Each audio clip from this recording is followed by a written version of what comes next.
Perdão, antes de Lucas, abra em Salmos 127. Primeiro a gente vai ler esse texto, depois a gente vai para Lucas. Sejam bem-vindos em nome de Jesus. Obrigado por ficar até aqui, obrigado por semear nessa casa, em tantos projetos. Obrigado por cooperar com tudo isso que a gente estava falando, o Fábio aqui, o Pedro. Nós louvamos a Deus pela sua vida, pela sua família e por tudo que o Senhor tem feito. Amém? Você já olhou para a pessoa do lado e disse assim: seja bem-vindo. Amém? Diga isso para ela, você é bem-vindo ou bem-vinda aqui. Amém? Salmos 127. Nós poderíamos ler o capítulo inteiro, porque o capítulo inteiro de Salmo 127 fala sobre o mesmo assunto, mas a gente vai ler o verso de número 1. Se não for o Senhor o construtor da casa, será inútil trabalhar na construção. Se não é o Senhor que vigia a cidade, será inútil a sentinela montar a sua guarda. Feche seus olhos mais uma vez. Pai, no nome de Jesus, nós apresentamos o culto dessa noite, as nossas vidas, a nossa casa, a nossa família. Meu Deus, e te pedimos, clamamos, rogamos a Ti, que tenha misericórdia de nós, a começar de mim. Meu Deus, fala com a Tua igreja, Senhor. Nós deixamos lá fora toda preocupação, toda distração, tudo aquilo que não pertence ao Senhor. Meu Deus, e te pedimos que aqui neste lugar só o pão vivo do céu, só a água que sacia toda a sede. Que o Senhor fale conosco, que nós sejamos alimentados neste culto com a Tua poderosa palavra, em nome de Jesus Cristo. Eu posso ouvir um amém? Amém. Glória a Deus. Amados irmãos, esse é o último domingo do mês. Nós temos cultos temáticos, tanto na Aliança Jovem quanto nas quartas-feiras. Quarta-feira, por sinal, que fique atento, viu? A gente já vai começar o mês de maio aí com força total, com a campanha. Você pode dizer glória a Deus. Vai ser um tempo de orarmos em propósito específico. E você que deseja servir, está junto com a gente na equipe que gera esses cultos, esteja aqui com a gente quarta-feira às 18 horas, 18h20. A gente se reúne aqui, a gente começa um propósito, um tempo de oração específica por essa campanha. Você pode se juntar a gente. Mas nos domingos, nós estaremos dando uma ênfase em alguns cultos acerca do assunto família, irmãos. Você pode dizer amém? Amém. Eu sou um pastor familiar, sirvo a um Deus familiar, porque Deus, Ele é família. A triunidade de Deus expressa muito bem o que é isso. Então, em alguns dos domingos do mês, nós estaremos falando especificamente sobre esse assunto. Entendemos em Deus que chegou o tempo de sermos intencionais com relação a essa área tão importante e que vem sido atacada pelo inimigo, e nós não podemos aceitar um ataque sem reagir. Anote aí o tema dessa palavra, já está aparecendo aqui na tela para vocês: resgatando valores familiares, amém? É o título dessa mensagem, resgatando valores familiares. Agora eu quero que você abra sua Bíblia no livro de Lucas, capítulo de número 15. Lucas 15.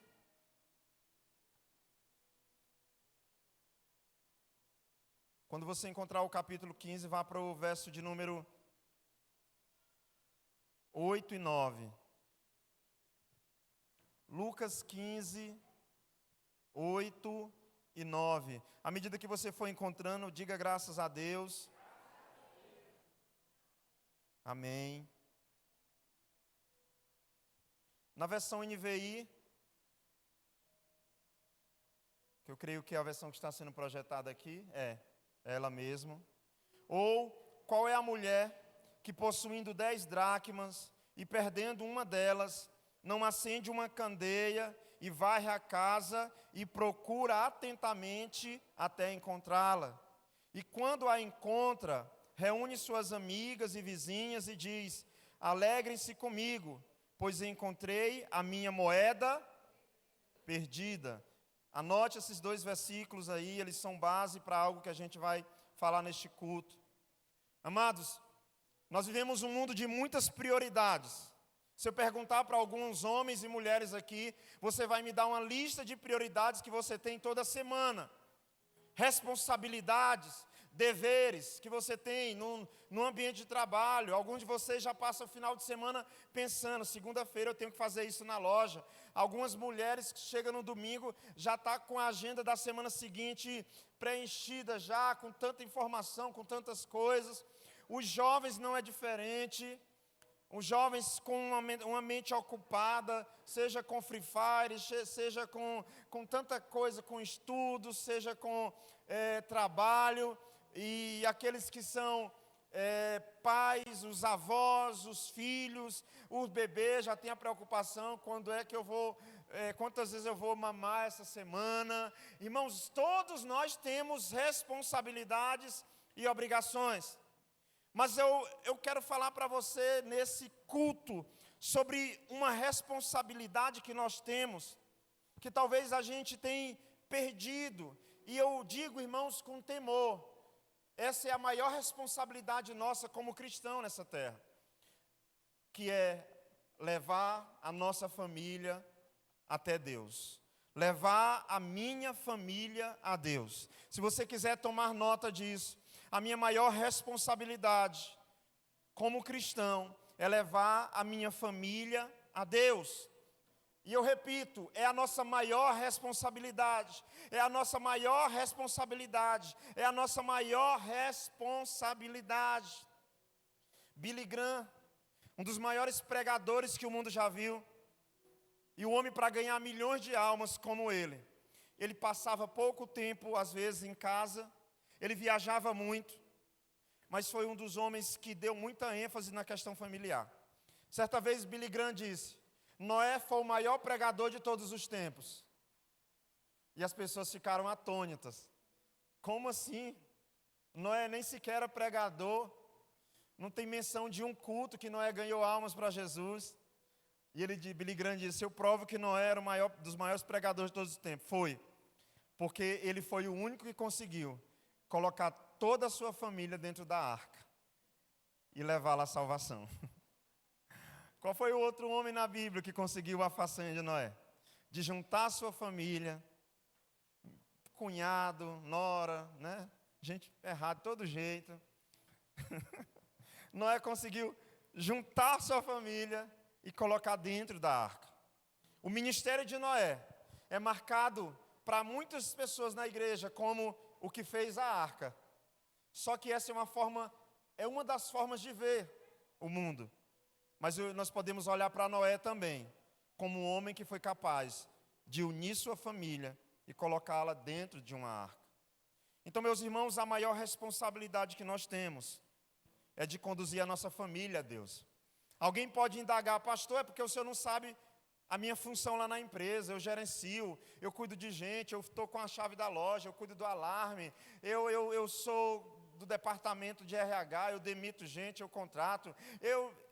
Meu querido, com o mesmo peso que eu sei que eu tenho, eu te digo, a nossa maior responsabilidade como cristão é levar a nossa família à presença de Deus. Todas essas outras coisas, elas são secundárias, elas são terciária, elas são, e você pode ir acrescentando o nome que você quiser, quaternária.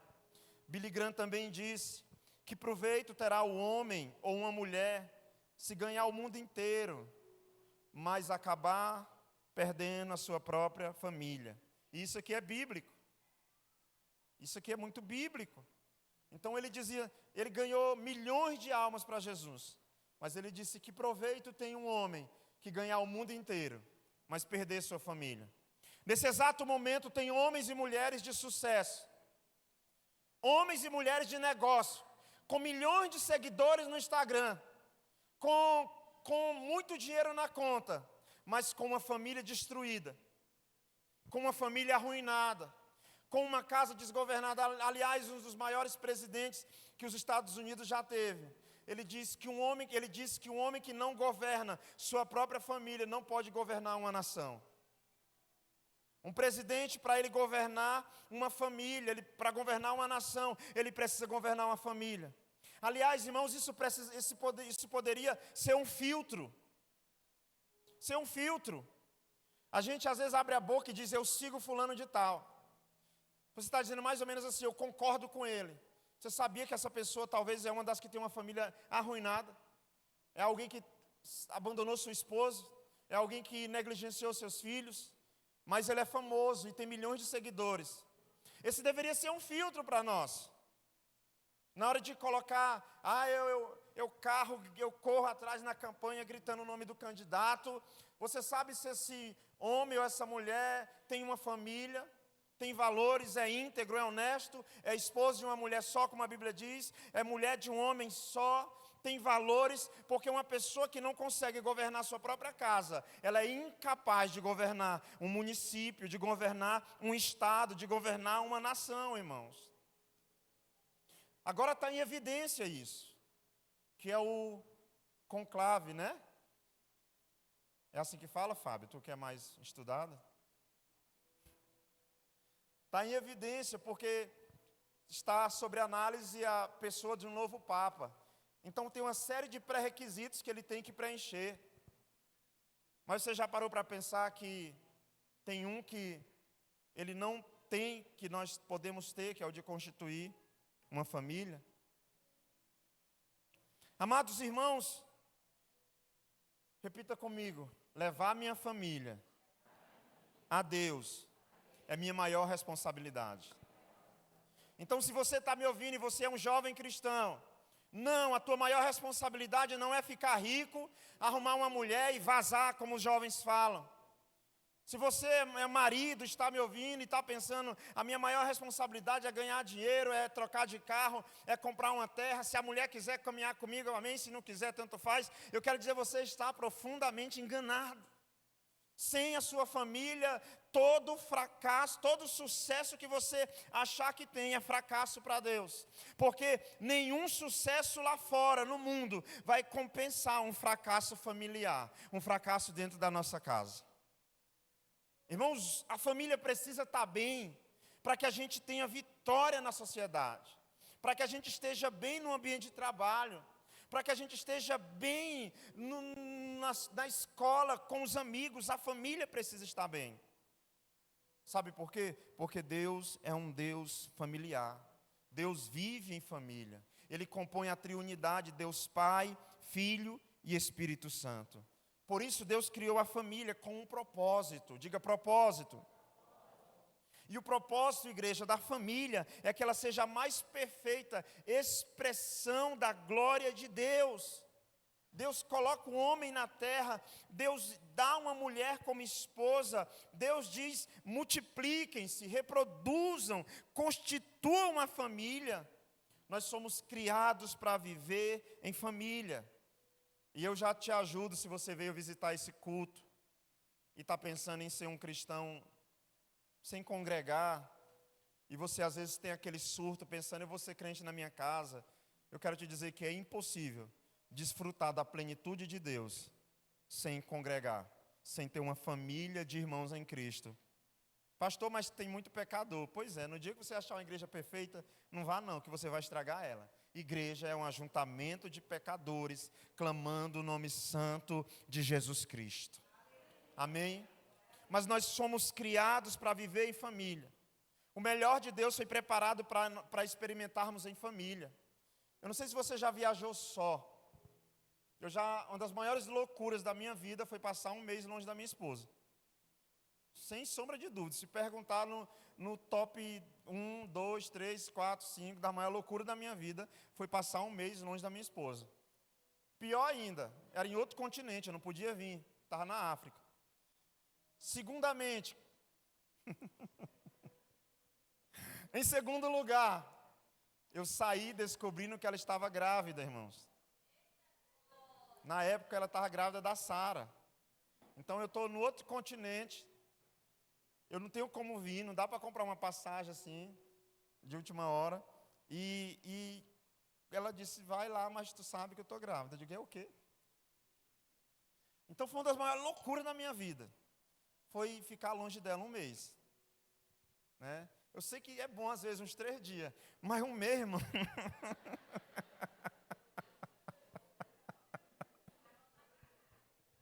Acabei de estragar tudo que eu fiz, ó. Irmão, você que é casado há 2, 3 anos, 5, 10, não é para cima. Não é para frente que eu estou falando. O papo aqui é de conversa de adultos. Brincadeiras à parte. Mas é uma loucura. Irmãos, qual é o nosso primeiro pensamento quando chega em um lugar bonito? Vou trazer minha família aqui. Qual é o nosso primeiro pensamento quando prova uma coisa boa? Quem é pai? Eu vou levar para meus filhos. Sim ou não? Nós somos todos os dias lembrados que fomos criados para viver em família, para viver em sociedade. Como é que começa um povoado, um município, uma cidade, uma nação? Através de um ajuntamento de pessoas, que normalmente começou através de uma família. Pesquise a história de Imperatriz, das metrópoles vizinhas, John, Lisboa, né, São Miguel. Vai perguntando a história dessas cidades circunvizinhas, dessas metrópoles, e você vai ver, a Ceilândia, que você vai ver que todas começaram com uma família. Ribeirãozinho também, todas. Uma família que chegou e começou. Então, você não perdeu muitas coisas porque perdeu a sua conta do Free Fire. Você não perdeu muitas coisas porque ficou desempregado. Você não perdeu tudo. Tem gente que diz, meu Deus, eu perdi tudo. O que foi? Investi no Tigrinho, perdi. Você terá perdido tudo se você fracassar na missão de ser uma família. Se você fracassar na missão de ser esposa de uma mulher só, de ser esposa de um homem só, de ser um filho que vive os princípios bíblicos. Irmãos, não existe futuro em Deus se eu desprezar a minha família. Não existe futuro em Deus se eu estiver longe da minha família. A gente às vezes considera tantas coisas quando precisa ir para longe. Mas a saudade do nosso lar precisa ser um árbitro no nosso coração. A gente hoje no Café com Cristo, eu sempre pergunto, você não quer voltar para casa? Você não tem saudade de casa? Porque, irmãos, toda pessoa que tem uma família saudável, tem saudade do seu lar quando está ausente. Toda pessoa que tem uma casa saudável, uma família funcional, ela precisa ter saudade do seu lar. Se você é uma pessoa que quando sai de casa, tua alegria começa, você está com um problema, meu amigo, o teu cristianismo está com defeito. Se você é uma pessoa que para ter paz tem que sair de dentro da sua casa, seu cristianismo está com defeito. Só meia horinha tudo bem, né? Mas...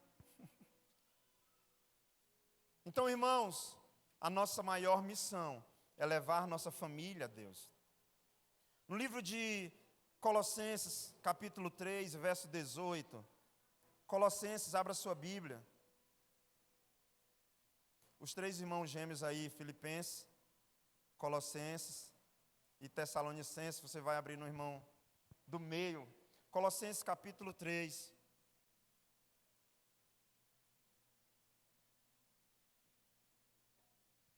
Verso 18.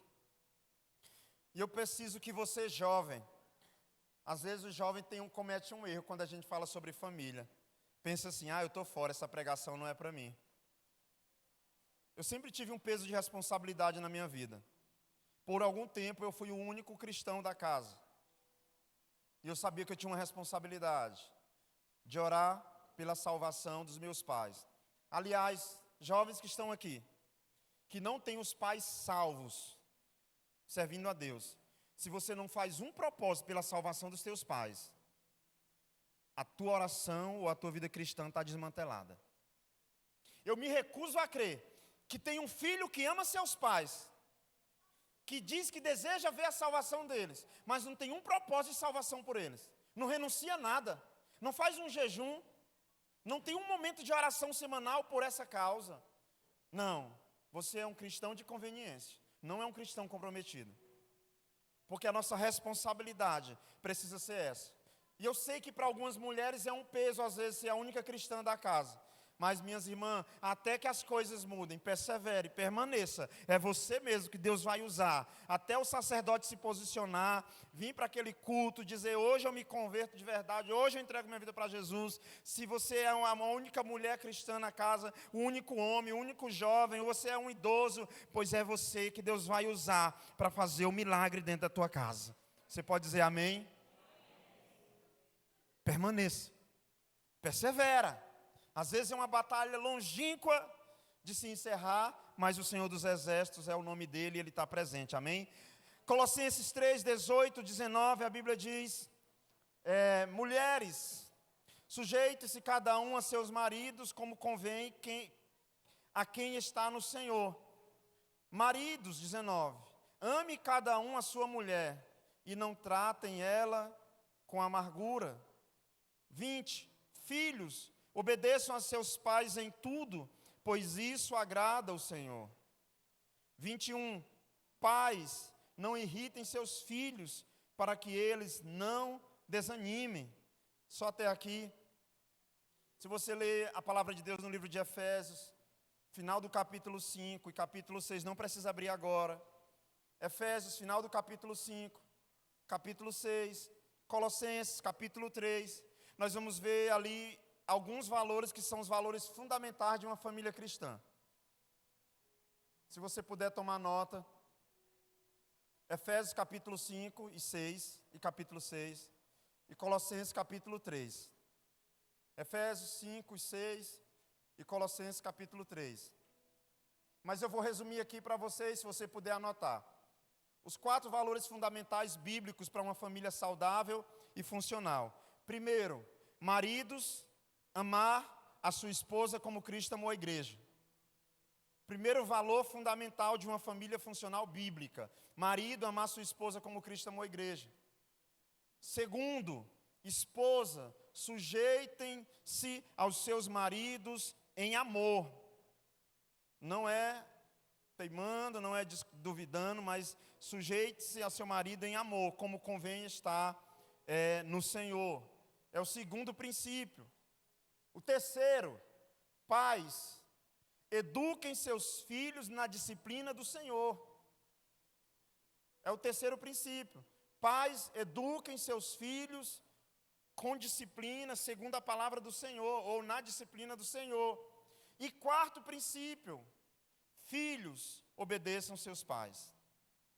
Esses são os 4 valores fundamentais de uma família saudável, meus irmãos. Eu acabei de dizer para vocês os textos que você vai encontrar eles. Depois você pode meditar com calma. Mas marido, ame sua esposa como Cristo amou a igreja. Esposa, sujeite-se a seus maridos em amor. Pais, eduquem seus filhos na disciplina do Senhor. E filhos, obedeçam seus pais. E eu pergunto agora, não precisa levantar a mão, qual de nós pode dizer que esses valores estão funcionando dentro das nossas casas? Estão funcionando dentro das nossas famílias? Quem pode dizer que a sua casa está dentro desse perfil? Qual é a família que o casamento está sendo um reflexo de Cristo e da igreja? Então, segundo esse princípio, a Bíblia ensina o papel do pai, a Bíblia ensina o papel da mãe, a Bíblia ensina o papel do filho. Pastor, e como eu desenvolvo uma vida familiar saudável? Como é uma família bíblica? Uma família com os valores corretos? Se você puder anotar algumas afirmativas aí. Os pais precisam ter a responsabilidade de guiar seus filhos nos caminhos do Senhor. Irmãos, uma coisa é dizer vai, outra coisa é dizer vamos. Amém? Vai. O povo conta sobre o galo, eu não sei se é verdade, mas diz que o galo, ele é aquele animal que ele lidera através do exemplo, da liderança de verdade, né? Se ele vê um bicho chegando perto da galinha, ele é aquele que vai atrás e que espora lá, que dá uma surra. Mas nós temos uma geração de pessoas que dizem vão, mas não acompanham, não mostram o caminho. E nós precisamos aprender o caminho com quem está caminhando. Nós somos os primeiros professores dos nossos filhos. Não pode ser a escola, não pode ser a sociedade. Então nossos filhos, eles veem mais o que a gente faz do que o que a gente manda, do que o que a gente diz. Então é fácil um filho obedecer um pai a quem dá testemunho. Mas é difícil um filho ver o pai a semana inteira, ou mãe, eu não quero me referir a gênero aqui, ver os pais a semana inteira dando mau testemunho, e final de semana dizer, vamos ao culto, e eu quero que você se comporte, e ele olha para o pai e para a mãe e diz, pelo menos aqui eles não brigam, né? Mas ele já sabe que aquele comportamento da roupinha baçada, da mão dada, é só a mente e apenas durante o culto. Porque na escolha da pizza, a mulher inventa de pedir pizza doce de banana, dessas coisas. Mas o marido, ele quer bacon, ele quer calabresa, ele quer frango. Ele quer, né? Mas a mulher vai pedir a metade da pizza doce. Será que isso é um desabafo? Enfim, então, irmão... Aí a mulher come da outra pizza e o marido não come da doce. Enfim, vamos lá. Aí o filho olha e diz, já vão brigar. Estão dentro do carro, saindo da igreja. Então, o modelo bíblico é onde os pais, eles ensinam seus filhos através do exemplo. Tem uma frase que diz que palavras convencem, mas o exemplo arrasta. Eu gosto dessa frase. Palavras convencem, mas o exemplo ele arrasta. É mais fácil aprender com quem está caminhando do que com alguém que está parado dizendo vai. Ontem um irmão ofereceu um doce para a gente, né? Aí eu disse, irmã, está tendo tanta coisa, negócio de chocolate aí. Aí ela disse, não, pastor, eu estou comendo, meu filho também, ó. O que ela estava dizendo? Nós estamos dando um exemplo. Tem gente que oferece, tem vendedor que não é capaz de se convencer de que o produto que ele vende é bom. Ele está vendendo um negócio, aí você diz, será que presta mesmo? Ele diz, olha, só entre nós aqui, não vale nada. Nem ele se convence de que o produto dele é bom. Agora, se você chegar no irmão Arisvaldo e perguntar, esse peixe aí é bom mesmo? Já comprou o peixe lá, gente? Rapaz, chega na época de praia aí, compra lá e vai para a praia, sai bem mais barato, viu? Mas tem aquela pessoa, já viu o negócio do abacaxi, como é que é? Pessoa, doce, doce, doce. Aí ele te dá um pedaço, você compra, come, se empolga, leva 10. Meu irmão, quando eu chego em casa, você pensa que comprou foi limão, o que é aquilo? Só o que o cara mostra que é gostoso, gente. Então, nós precisamos urgentemente deixar de ser um modelo de família que diz vai, e comecemos urgentemente a dizer vamos, amém? Vamos à igreja, vamos à casa do Senhor, vai menino, vai mulher, vai homem. Irmãos, se o evangelho é tão bom, eu preciso mostrar para as pessoas e não tentar convencê-las. Eu vou repetir. Se o evangelho é tão bom, eu não tenho que tentar convencer as pessoas, eu tenho que mostrar.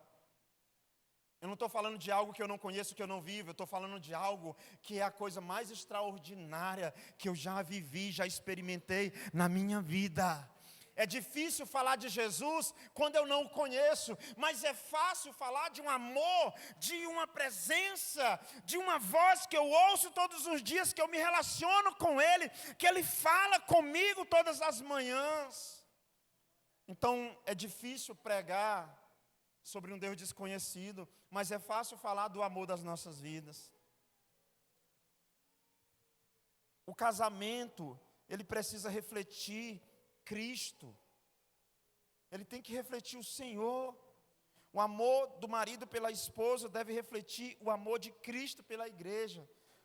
Irmãos, eu falo isso com peso, porque Jesus botou assim, né?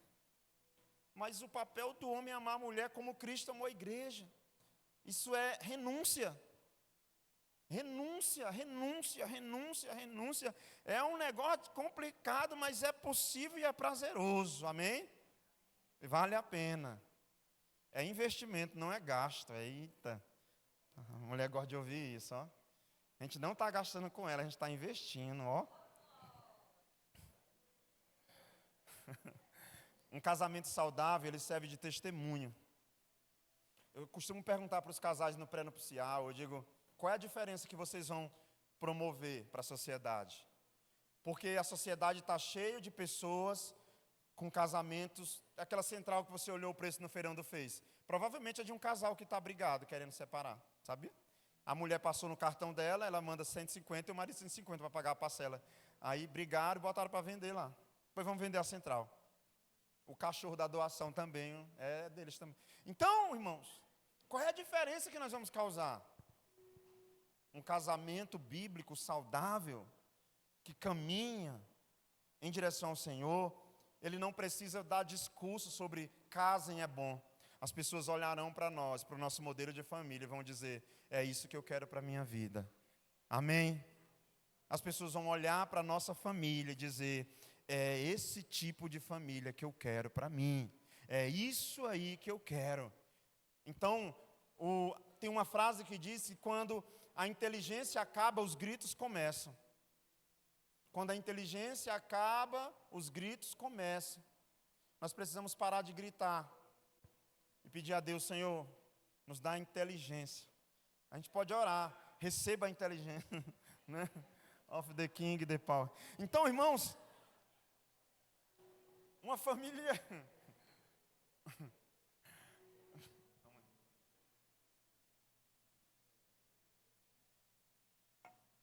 Uma família que ora.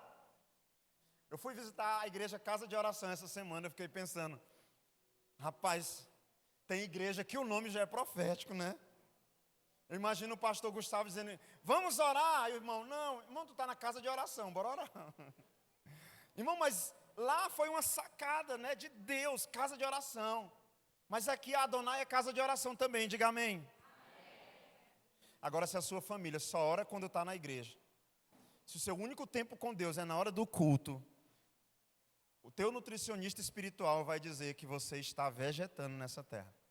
Você está sem vitamina A, B, C, D, a vitamina espiritual. Porque nós não podemos orar, ter devocional só. Você não pode, como a sua família, ter jejum só quando a igreja estipula.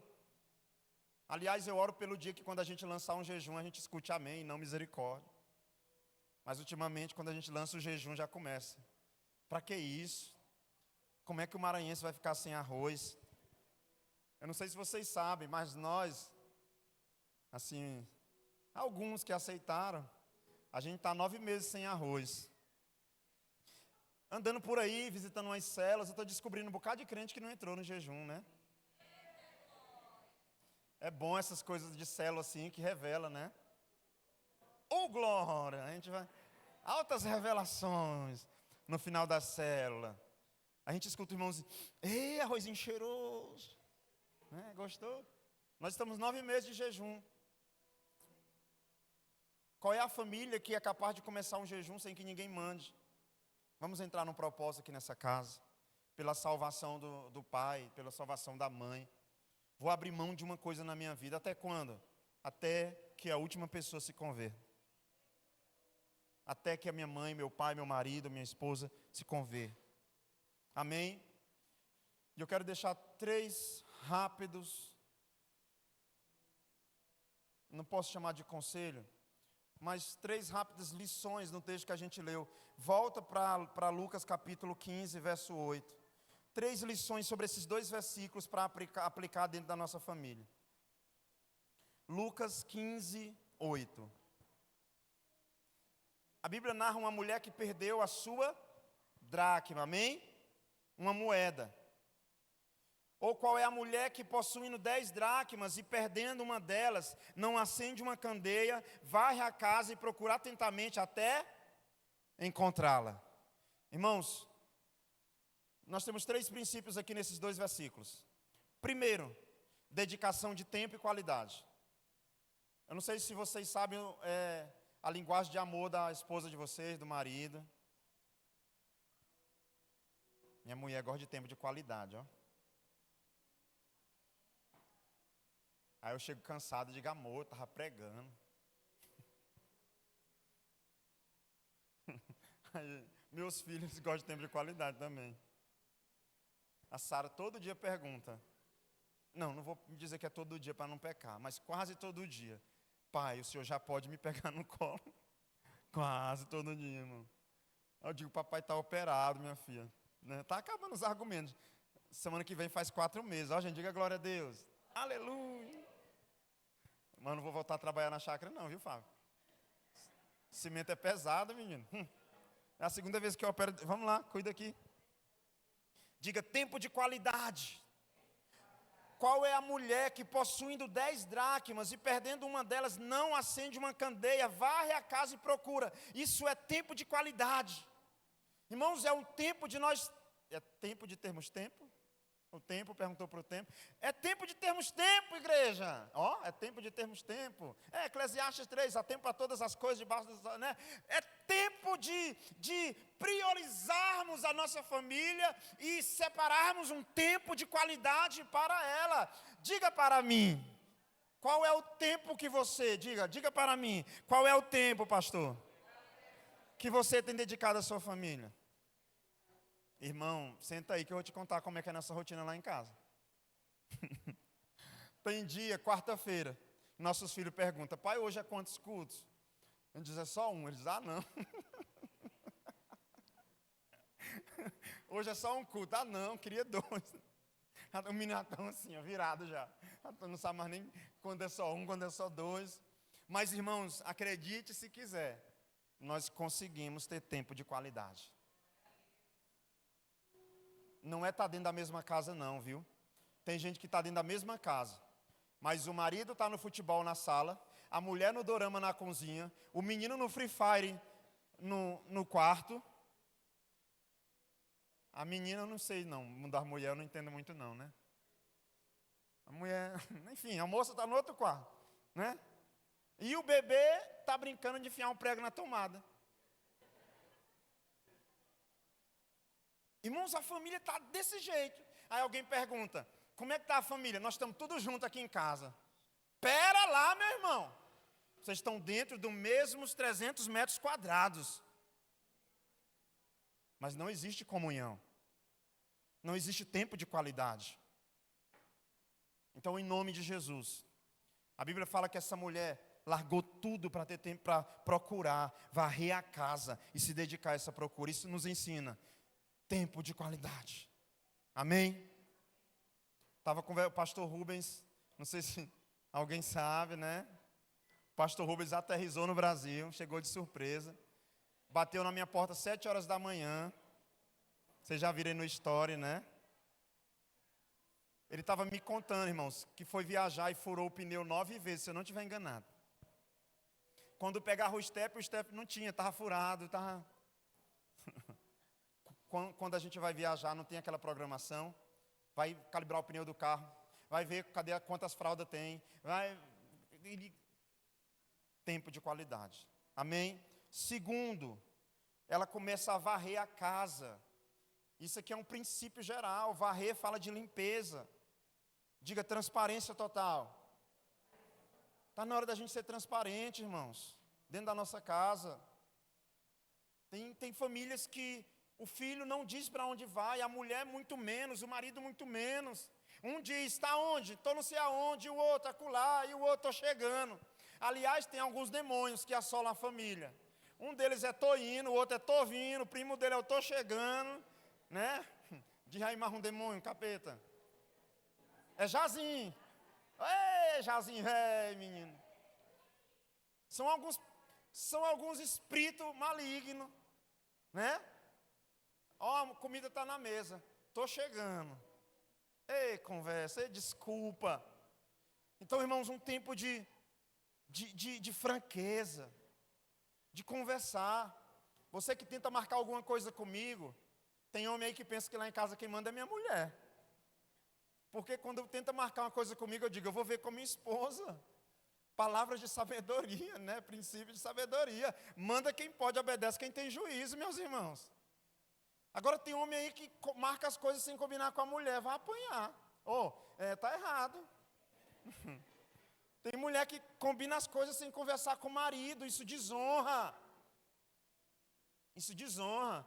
Vai ter não sei o quê, vamos? Vamos. O outro olha como quem disse, nem conversou comigo. Amor, meu cunhado pediu um dinheiro emprestado. Você disse não? Emprestei. Você emprestou, amor? Quanto? R$1.000. Ele disse que até dezembro devolve, em 9 de...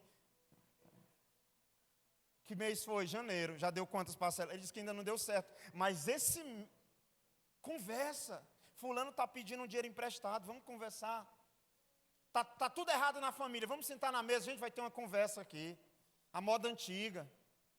Olha, tem coisas que precisam ser ajustadas. A gente está precisando acertar alguns pontos. Eu acho que as conversas das famílias hoje é via WhatsApp, videochamada. Está onde? Estou no quarto. Chama a tua irmã, ela está entrando aí, está no banheiro. Põe a câmera para cima. Não. Diga transparência. Saber o que um tem. Saber o que se passa. Meu pai, ele faleceu por causa de uma série de problemas. Mas ele era acometido de diabetes. Ele furou o pé, embaixo do pé. E ele escondeu por muito tempo da minha mãe. Quando a minha mãe descobriu, teve que amputar a perna, porque já não tinha mais o que fazer. Ele pisava e dizia, foi um cortinho aqui. Aí na hora de dormir ele enfaixava. Aí ela pensava, o cortinho está enfaixado.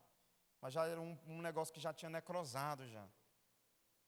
E às vezes a gente, por orgulho, não compartilha o coração. Não pede oração. Não se mostra vulnerável. Não combina as agendas. E aí é motivo de confusão. Aquela mulher disse, vou procurar em todos os lugares, vou varrer a casa. E em terceiro e último lugar, verso 9 diz, e quando a encontra, reúne as suas amigas e vizinhas e diz, alegrem-se comigo, pois encontrei a minha moeda perdida. Irmãos, será que nós temos nos alegrado como família? Será que nós temos conseguido nos alegrar pelas pequenas vitórias uns dos outros? Será que a gente tem conseguido celebrar pequenas coisas? Sabe? A apresentação de um filho na escola. Uma vez eu fui eu não lembro o que foi, com meu filho. E uma mulher diretora lá, a senhorinha disse, olha, está acontecendo um milagre esses tempos. Eu digo, o que foi? Só vinha mãe para as coisas dos filhos. Só vinha mãe, agora está começando a vir pai para as programações dos filhos na escola. Irmãos, a gente tem que passar por cima dessas barreiras da sociedade. Escola é coisa da mulher aí, não sei o quê. Não, irmãos. São nossos filhos que olham atentamente na plateia para ver se os pais dele estão para celebrar suas medalhas. A Sara ontem, ela está aí? Ela ganhou uma medalha na apresentação de balé. Aí ela perguntou agora à tarde, pai, o que é que está escrito? Ela não sabe ler ainda, né? Aí eu disse, Sara Luiz, campeã de balé. Quando ela aprender a ler, aí eu converso com ela, né? Explico que eu estava empolgado. Honra ao mérito que está lá, gente. Mas enfim. Irmãos, nós precisamos voltar a celebrar as conquistas individuais da família, voltar a demonstrar afetividade dentro da nossa casa.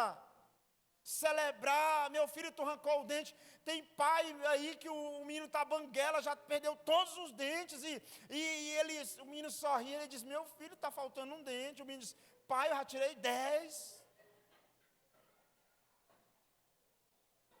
Em nome de Jesus. Corta o cabelo e não percebe.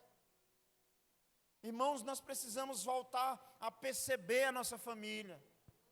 Se eu perguntar para um casal de noivos ou de namorados, fechar os olhos deles e perguntar qual a cor da roupa da sua namorada, qual a cor do sapato do teu namorado, sabe? Porque é uma fase de validar, de observar, de elogiar.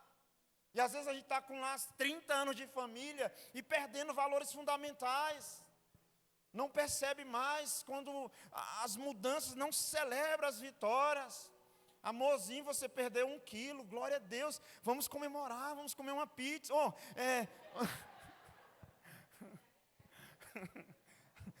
Vamos fazer uma caminhada na beira-rio para comemorar. Vamos fazer um pedal. Aliás, irmãos, nós estamos, irmã Silvana está aqui. A gente está querendo montar um grupo de atividade física da igreja. Aleluia. Seja ciclismo ou corrida. Tipo assim, terminou a oração segunda-feira, reúne na porta da igreja e a gente vai, monta uma rota aí. Amém? Quantos podem dizer glória a Deus? Aleluia, Senhor. Não cuidar do corpo, do templo, da morada do Espírito Santo é pecado, viu? Então, irmãos, nós vamos montar aí o nosso Adonai Fitness. Já estou até imaginando a Alana narrando no vídeo. E às segundas, após as reuniões, tem o Adonai Fitness. Celebrar. Olha, amor, o creme está dando certo. Não caiu tanto cabelo essa semana. Yes, é isso. Aí tem gente que já diz, é claro, tu não me dá mais preocupação, é por isso que teu cabelo... Não, irmão, vamos celebrar, vamos expressar afetividade na nossa família. Aquela mulher achou uma moeda, ela foi celebrar. Vem, gente, vamos celebrar. Eu perdi e achei novamente. Uma parábola curta, mas que nos ensina muitas coisas. E eu quero finalizar, irmãos, dizendo: nenhum sucesso lá fora compensa o fracasso dentro da nossa casa. Entenda uma coisa, a sua maior missão é com a sua família. É dentro da sua casa. É no seu lar. Vamos se colocando de pé, em nome de Jesus.